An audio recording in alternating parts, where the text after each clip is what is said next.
Hola amigos bibliófilos, y hoy toca el último wrap-up del año.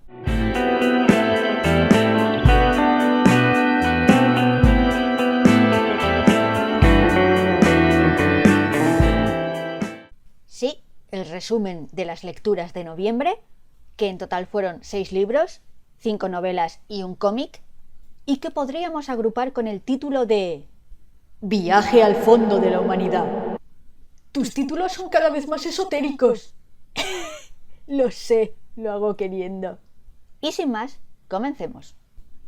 El primer libro que leí fue Un asunto de familia de Hirokazu Koreeda.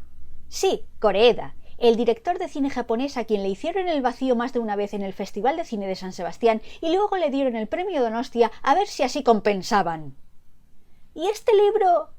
No sé si se trata de una novelización de la película del mismo nombre dirigida por el propio Koreeda, o se trata de una historia que escribió antes de filmar la película.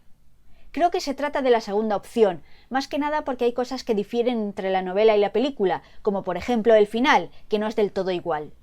La historia va de, en principio, una familia con un padre, una madre, su hijo, la hermana de ella y la abuela que viven en la casa de esta última. Aunque el padre trabaje de vez en cuando a tiempo parcial y la madre también tenga un empleo en una lavandería, se trata de personas de clase baja, el trabajo no les saca de la pobreza y se dedican de vez en cuando al pequeño hurto en tiendas. Robar comida precocinada, champús, chucherías, esas cosas. Un día, cuando el padre y el hijo vuelven de una de sus incursiones en una tienda, se encuentran con una niña pequeña que está fuera de su casa, aparentemente sola, y se la llevan para que al menos cene con ellos. Y a partir de ese momento es cuando la historia realmente comienza. Lo primero que tengo que decir es que la novela es una novela. Quiero decir, no se trata de un guión de cine con cosas. Es una novela y está escrita como tal y no es necesario haber visto la película para entenderla. Eso sí, se complementan muy bien. Aunque las películas de Koreeda no son excesivamente abstrusas ni difíciles de entender y los personajes cuentan en diálogo todo lo que necesitas saber, sí que son films donde los silencios y la interpretación de los actores dicen mucho. Las películas de Koreeda tienen mucho de implícito, mientras que para mi sorpresa esta novela es explícita. Siempre sabes lo que están pensando los personajes y se te explica su pasado y cómo llegaron allí. Si hay algo en la película que no se entendió, recomiendo leer este libro para salir de dudas. Por supuesto, recomiendo ver la película si solo se ha leído el libro o si no lo habéis leído. La película es mejor, por si os lo preguntabais. La película es notable, mientras que el libro, aunque está bien y es fácil de leer, tampoco es que sea una obra maestra. Ambas te cuentan una realidad de la sociedad japonesa que vemos poco y eso es un plus, pero creo que la película es más sutil y al mismo tiempo te hace entrar más en la historia por la interpretación de los actores. De todas formas, si nunca habéis leído nada de literatura japonesa, dado que esta obra se desarrolla en la actualidad y tiene una temática interesante y tampoco es muy difícil de leer, es una opción que no está mal. Como la mayoría de películas de Koreeda, al final habla de la familia. ¿Qué es? ¿Cómo se forma? ¿Por qué sigue junta?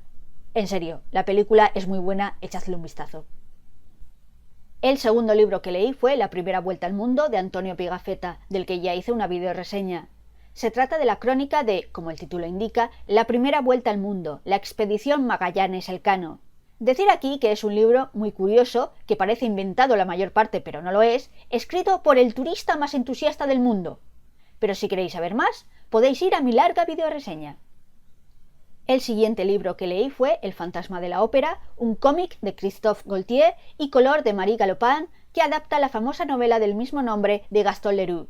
Bueno, en realidad creo que el musical basado en el libro es más famoso que el libro, por eso esta adaptación al cómic me ha sorprendido. Porque si es fiel a la novela, y supongo que lo es, lo de la historia entre Christine Daae y el fantasma de la ópera es una parte, siendo amable, bastante mínima de la obra. La mayor parte es el misterio de quién es ese fantasma de la ópera y luego perseguirlo, porque resulta que todo el lío escala muchísimo y al final resulta que el fantasma de la ópera es un psicópata asesino súper peligroso. Que bueno, dado que parece un poco incel con su relación extra creepy con Christine, tampoco me parece un salto tan descabellado. La cuestión es que la historia es un thriller, no una historia de amor, aunque sea no correspondido. Pero es una adaptación, puede que en el original la relación entre Christine y Eric ocupe más espacio. Yo qué sé. En cuanto al cómic en sí, el dibujo es feísta, pero creo que eso le va bien al tipo de historia que cuenta, que tiene un tono bastante macabro. No es el tipo de arte que gusta a todo el mundo, pero a mí me pareció que era funcional y que sirve a su propósito. En definitiva, es entretenido de leer y la adaptación de un clásico. No es el mejor cómic y no sé hasta qué punto es fiel a la novela original, pero se lee en un ratito. El siguiente libro que leí fue Formas de estar lejos, de Edurne Portela. De Edurne Portela ya leí Mejor la ausencia, que me gustó mucho y que es una historia sobre la violencia intrafamiliar unida a la violencia terrorista de los 80. Formas de estar lejos también va sobre la violencia. Nos habla de la relación entre Alicia y Mati, una pareja que se conoce en la universidad, en el posgrado, ella profesora en la universidad, él trabajando primero para una empresa como algo parecido a contable y luego para un banco, una pareja de clase media en apariencia normal, con sus altos y bajos. Solo que sus altibajos son más pronunciados que la media, sobre todo los bajos, porque lo que este libro nos enseña es una relación de maltrato. No la típica del hombre borracho que pega palizas a su mujer, no, ese es casi un cliché y es un cliché peligroso, porque muchas relaciones de maltrato no son así. Mati puede decir, y de hecho lo dice, que jamás pegó a Alicia, y técnicamente no lo hizo. Le pegó un puñetazo a la pared a 3 centímetros de la cabeza de Alicia, intentó sacarla de un coche tirándola de los cabellos, pero nunca le pegó una paliza. Bueno, la violó una vez. Perdón, que con la ley en la mano, si no puedes probar intimidación, es abuso, no violación. Y vete tú e intenta probar ante un tribunal que siquiera hubo abuso sexual dentro de la pareja. La cuestión es que muchas veces no es necesario que haya violencia física severa para que haya maltrato, porque entonces no podría haber maltrato por parte de alguien más débil que la víctima, y eso no es cierto.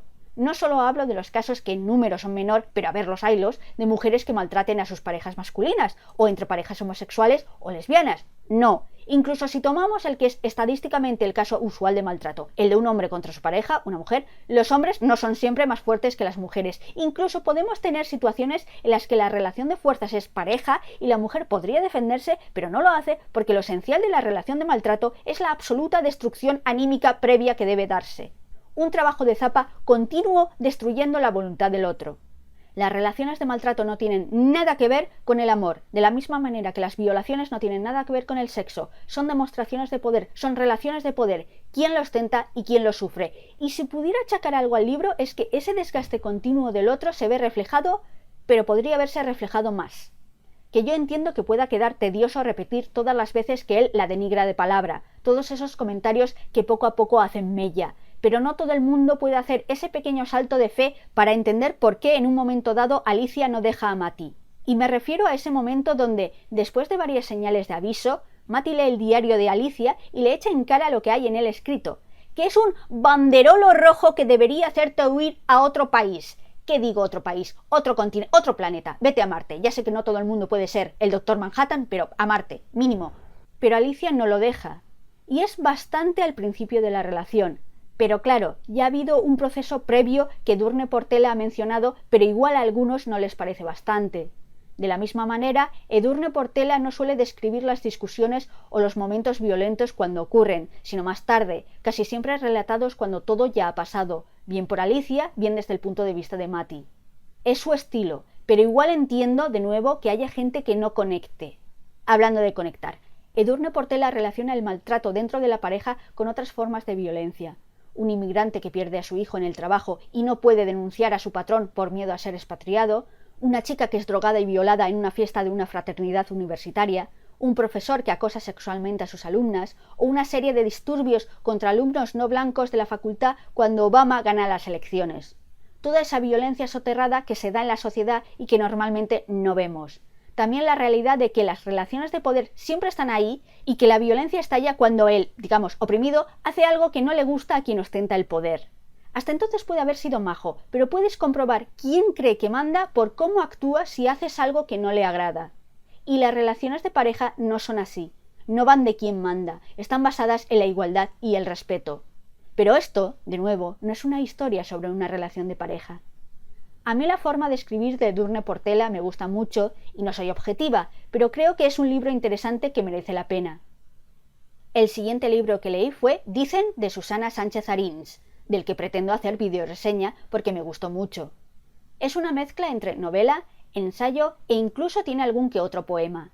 Y habla de una realidad familiar que la autora va descubriendo poco a poco.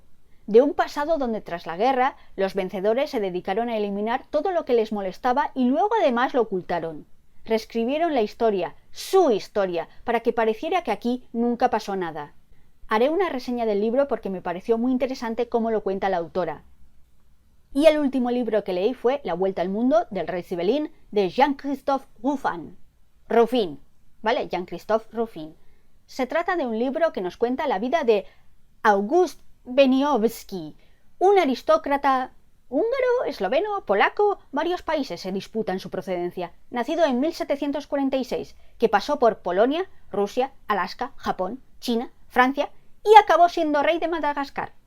A ver, el autor comenta en un epílogo que hubo partes de este aventurero que se inventó o que adornó, pero si no, no hay novela. De todas formas, lo de que lo nombraron rey de Madagascar es algo que Auguste dijo, pero no deja de ser problemático el relato de tuvo que venir un blanco a reunificar las tribus en conflicto.